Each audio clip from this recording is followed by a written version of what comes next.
In today's video, I'm going to teach you how to email a folder in Outlook, specifically how to attach a folder to an email in Microsoft Outlook. Have you ever tried to send a folder via email only to find you can't attach the folder directly to your message? Don't worry, I'll guide you through the necessary steps to get that folder sent off in no time. First things first, it's important to know that Outlook doesn't allow you to attach an entire folder directly. The workaround is to compress the folder into a zip file, which can then be attached to an email. So let's get started on how to do exactly that. Begin by locating the folder you'd like to send. It could be on your desktop or stored within any directory on your computer. Once you've found this folder, you need to right-click on it. When you do this, a context menu will appear. From this menu, hover over the Send To option. This will give you a list of options, and you'll want to select Compressed Zipped Folder. Once you've clicked this, a zipped file will be created in the same location as your original folder. This zip file is what you'll be attaching to your email, so make a note of where it's saved.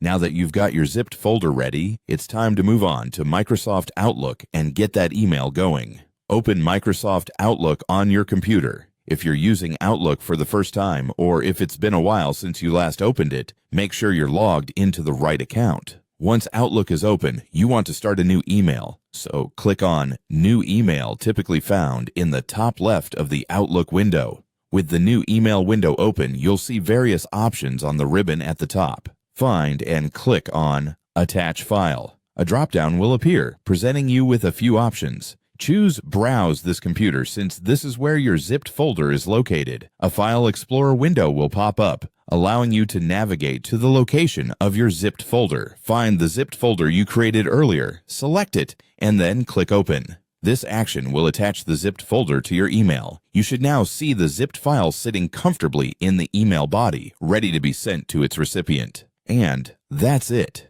You've successfully attached and are ready to send a folder in Outlook by using a zipped file. It's a simple workaround, and once you get the hang of it, you'll find it's a quick and easy process. By following these steps, you can effortlessly share folders of documents, photos, or any other files with your colleagues, friends, or family. Thanks for watching, and I hope this guide has been helpful. If you have any questions or need further assistance, feel free to leave a comment. Happy emailing!